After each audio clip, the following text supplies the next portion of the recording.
Bom dia, galera. Meu nome é Daniel Estevam e eu, juntamente com a IND, nós iremos falar um pouquinho sobre as calçadas, normas de projeto, levantamento e outras coisas. Iremos dar uma introduzida, depois falar sobre calçada, legislação, normalização, tipos de calçada, sinalização tátil e visual e o estudo de caso ao qual nós escolhemos e alguns acidentes ocasionados por calçadas irregulares e, por fim, a conclusão. Quando a gente fala de calçada, a gente não podemos deixar de falar de acessibilidade. E falar de acessibilidade, a gente tem que falar de inclusão. Porque para ter inclusão é necessário ter acessibilidade. Uma coisa está estritamente ligada à outra, né?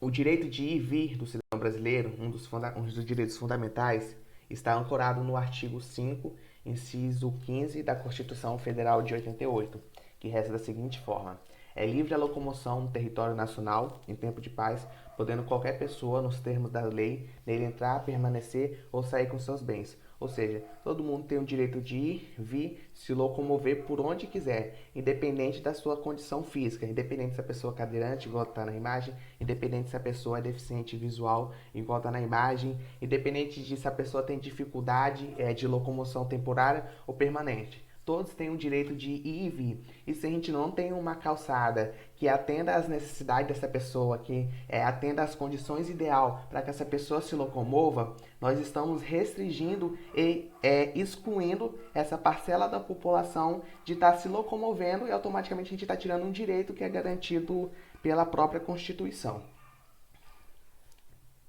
Bom, a calçada, ela é a parte da via, ela é uma parte da via, né? Normalmente separada em nível diferente, não destinada à circulação de veículos. Ela é mais destinada à circulação de pessoas. A calçada ela deve oferecer alguns itens básicos. Acessibilidade, que é assegurar a mobilidade completa dos pedestres. Largura adequada, atendendo às dimensões mínimas na faixa livre. Fluidez, com os pedestres conseguindo andar em velocidade constante. Um exemplo, aqui essa imagem é uma calçada que tem fluidez, todo mundo consegue se locomover, né? É, Continuidade, que é o piso liso, antiderrapante, mesmo que molhado, né?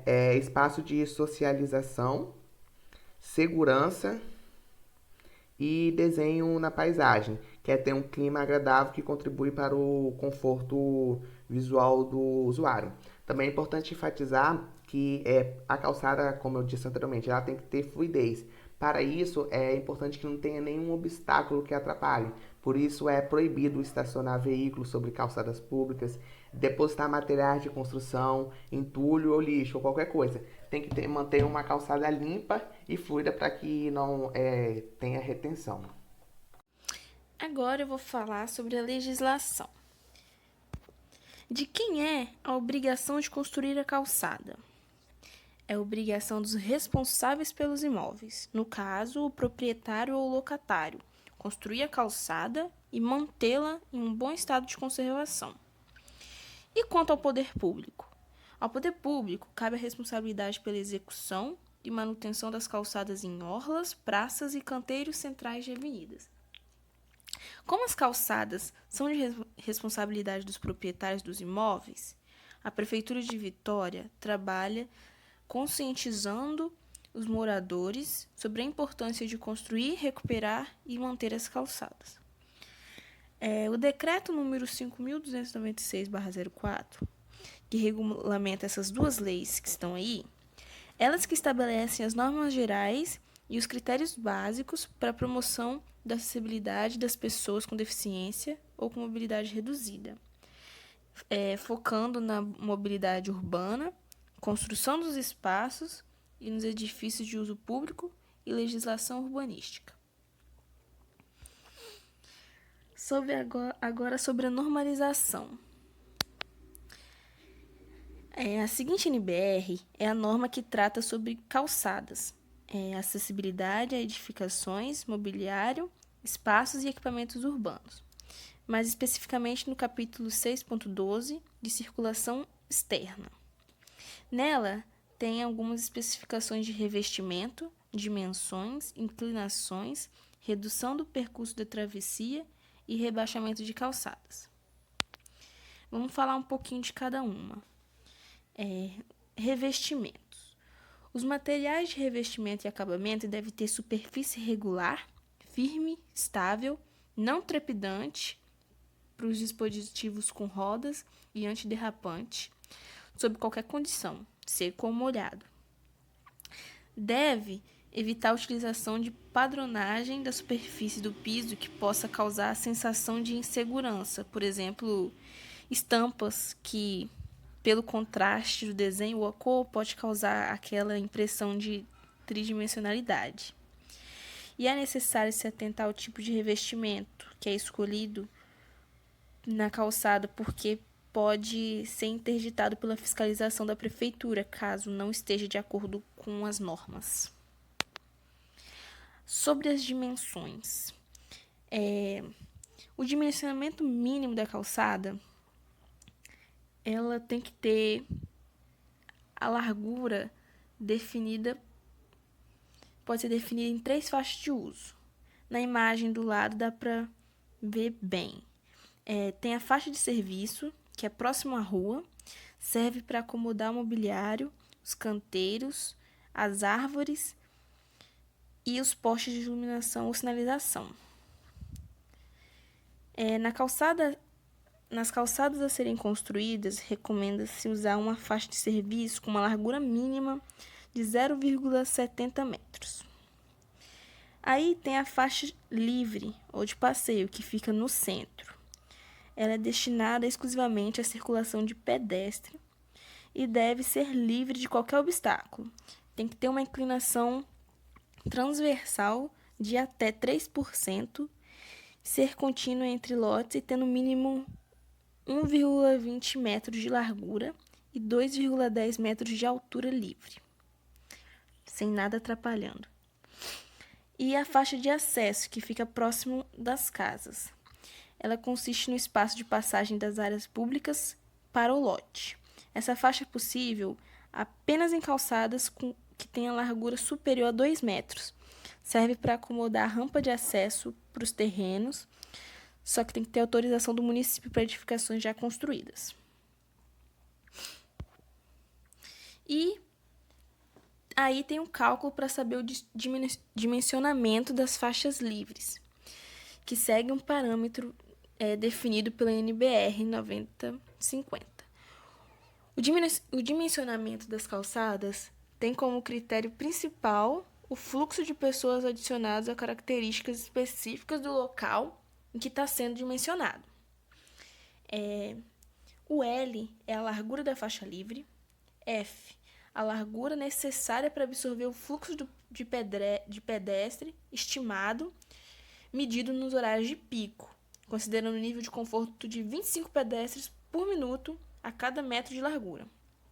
O K, sendo a largura necessária para absorver o fluxo de pedestres estimado ou medido nos horários de pico, considerando também o nível de conforto de 25 pedestres por minuto a cada metro de largura. E o somatório de I é a largura necessária para absorver o fluxo de pedestres estimados ou medido nos horários de pico, considerando o nível de conforto também de 25 pedestres por minuto a cada metro de largura. Os valores adicionais relativos aos fatores de impedância, que é o I, são 0,45 metros junto a vitrines ou comércio no alinhamento, ou então 0,25 metros junto ao mobiliário urbano e também 0,25 junto à entrada de edificações no alinhamento. Inclinações. A inclinação transversal da faixa livre, que é a de passeio, das calçadas ou das vias exclusivas de pedestre, não pode ser superior a 3%. E a inclinação longitudinal da faixa livre, das calçadas ou das vias exclusivas de pedestres, deve sempre acompanhar a inclinação das vias lindeiras, onde passam os carros. E eventuais ajustes de soleira devem ser executados sempre dentro dos lotes, ou então em calçadas com mais de 2 metros de largura. Menos não pode. Pode ser executado nas faixas de acesso. quando é mais de 2 metros de largura. A redução do percurso de travessia.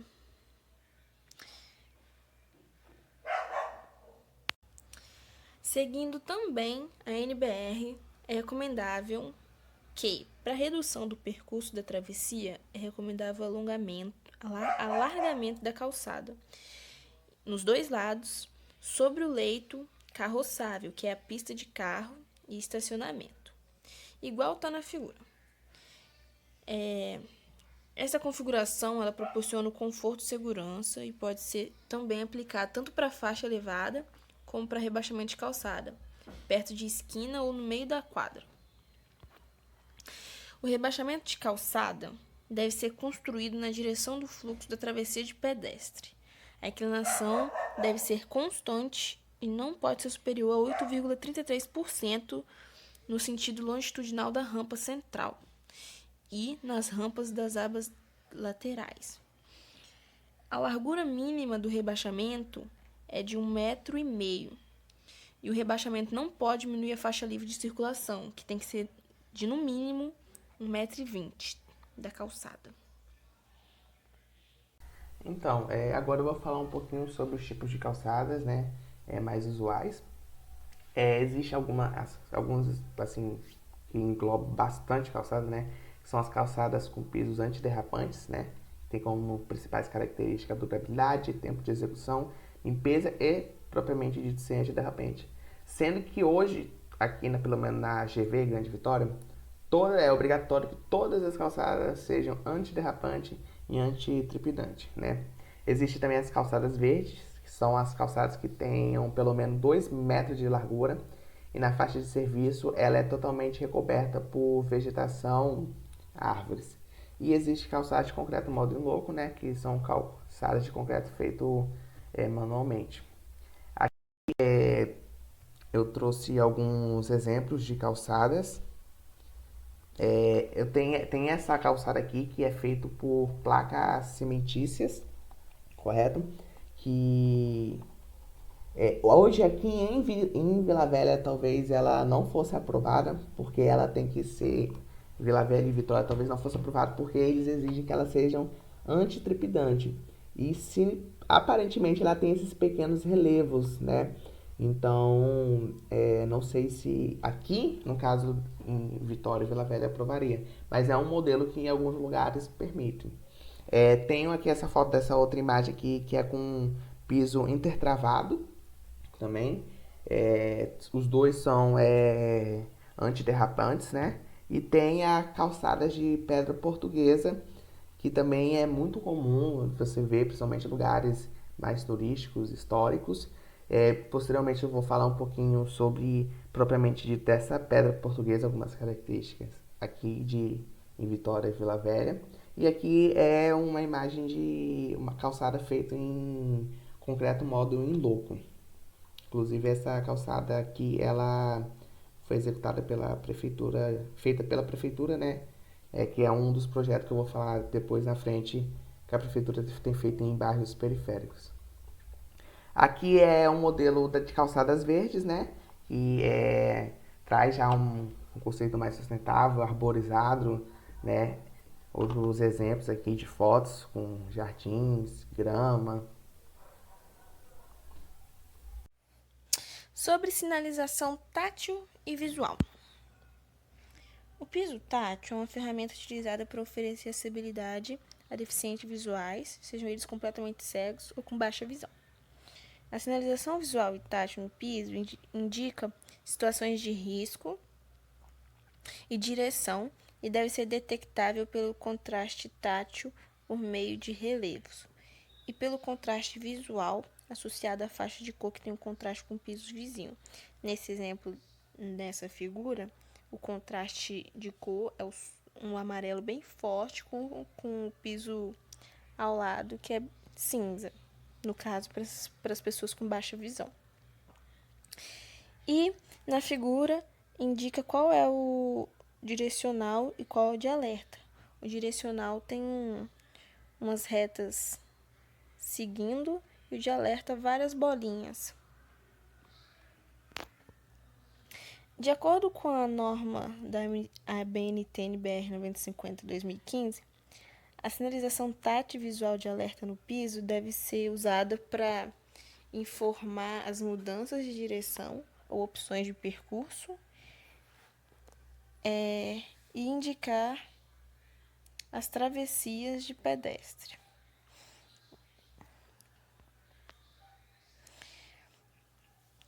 Também informar as pessoas com deficiência visual sobre a existência de desníveis ou situação de risco permanente, como objetos suspensos não detectáveis pela bengala longa. Nesse caso, é o objeto suspenso, que não conseguiria perceber a lixeira no alto. Indicar também a existência de patamares nas escadas e rampa e indicar o início e término de degraus e escadas e rampas também. Também orientar o posicionamento adequado das pessoas com deficiência visual para o uso de equipamentos, como elevadores, equipamentos de autoatendimento ou serviço. Nesse caso aí, né, os elevadores. Então, galera, eu vou falar um pouquinho sobre o estudo de caso. O estudo de caso que nós escolhemos foi sobre a calçada legal, que é um modelo desenvolvido pela Prefeitura de Vila Velha. De acordo com o último censo de 2010, 24% da população possui alguma deficiência. E de acordo com um dado da pesquisa do IBGE do ano passado, 13,5% da população é idosa. Pensando nisso, a prefeitura, com esses dados, né, a prefeitura ela desenvolveu na cidade o modelo de calçada legal, né, que a implementação dela teve como o modelo proposto pela Lei Municipal 5477, que teve a sua alteração aprovada pela Lei 5566, que é onde colocou todas as especificações técnicas de como seria essa calçada, né? A calçada legal ela deve permitir, né, a livre locomoção de pessoas com dificuldade de locomoção permanente ou temporária, seja elas deficientes visuais, cadeirantes, pessoas idosas, pessoas com carrinho de bebê, com moleta, ou seja, pessoas que têm alguma dificuldade de estar se locomovendo. E assim, esse projeto, né, de calçada legal tem como objetivo orientar mesmo e conscientizar sobre a importância da padronização das calçadas no momento da sua construção ou reforma. A prefeitura, para incentivar as pessoas a estar implementando esse modelo de calçada, ela dá 10% de desconto no IPTU, o que é muito bom, né? Para as pessoas estarem implementando essa calçada. A Lei 5566, ela diz que a calçada ideal ela deve ser regular, conservada, segura e acessível. Deve ter uma faixa de percurso seguro, livre de obstáculos e uma faixa de serviços para implementação de equipamentos urbanos e rampa. A gente vai estar mostrando de forma mais especificada como que funciona e tal, as especificações técnicas. Só que algumas coisas vão acabar sendo um pouquinho repetitivas do que a Andy falou anteriormente, porque esse projeto tem como base a NBR 9050, né? Então, claro que tem suas especificações aqui, mas não vai fugir nada de lá. Tudo vai ter como base por lá. No projeto, no modelo de calçada legal, ela define que a inclinação da calçada deve ter, no máximo, 3% e deve seguir a inclinação da rua. Aqui temos uma imagem, né, disso, 3%, e aqui tem um modelo que geralmente acontece assim, né, que a inclinação não segue o modelo da rua, então cada pessoa faz a sua calçadinha, aí fica tipo uma calçada degrau. Isso está totalmente errado. O certo seria essa calçada aqui, ó, linear, seguindo a inclinação da rua. E a altura da calçada, no máximo, 15 centímetros, podendo ter 17 centímetros se tiver previsto alguma pavimentação na rua ou algo do tipo, né, que faz com que irá aumentar o nível da rua. As faixas das calçadas, né, ela é constituída por duas faixas, a faixa de percurso seguro, que é onde as pessoas se locomovem, e a faixa de serviço, onde vai ser feita instalações de móveis públicos, enfim.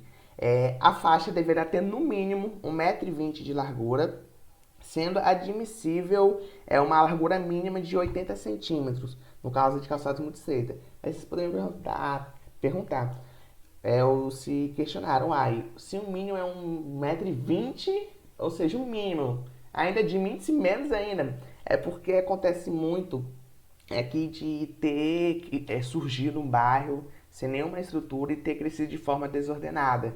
Então, é muito comum você ver calçadas muito estreitas que não tem como ter 1,20 m.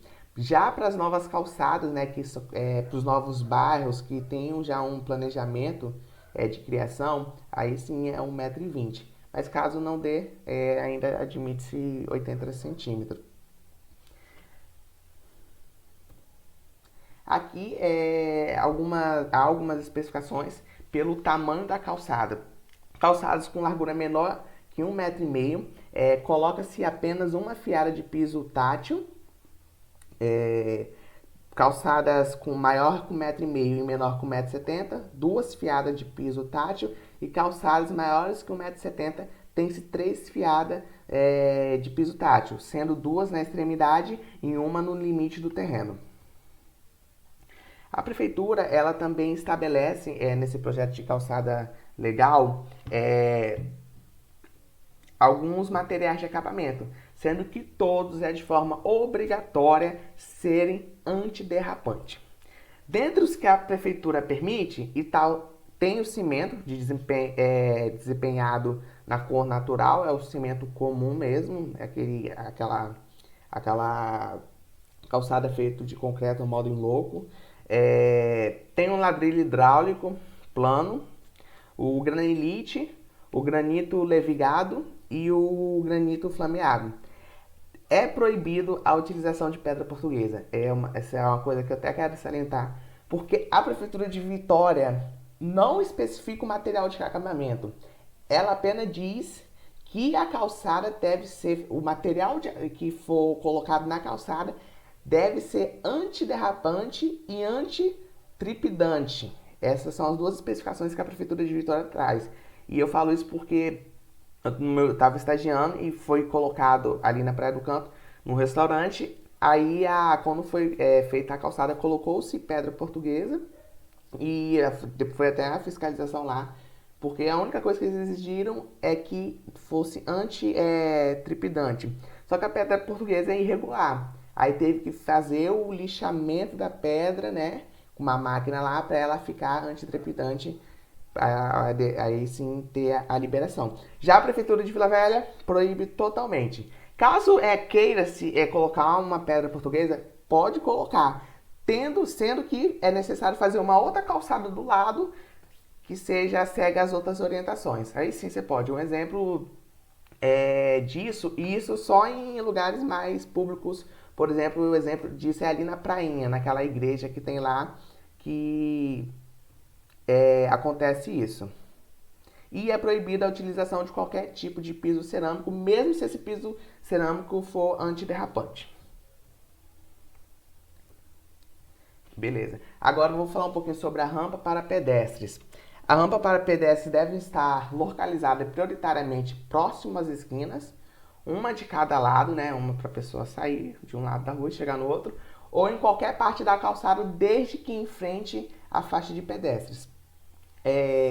Eu vou mostrar na figura, no próximo slide, um modelo de calçada com largura menor que 1,5 m. E o que vai mudar desse modelo as rampas, né, para esse modelo, para as outras de 1,5 m até 2,40 m, é a quantidade de fiadas do piso tátil de alerta que a gente viu anteriormente. Aqui tem um exemplo, né, que é para menor que 1,5 m, que é só uma fiada, e tem que ter duas rampas com inclinação de 8,33% máxima, mas para rampas estreitas admite-se, para calçadas estreitas admite-se uma inclinação até de 12,5%. Aí aqui tem uma figura em perspectiva, né? A inclinação chega nos dois lados, até essa parte que colocado no nível da rua, sendo que é recomendado 1,50 m a largura e admissível 1,20 m mínima e máxima de 2,5 m.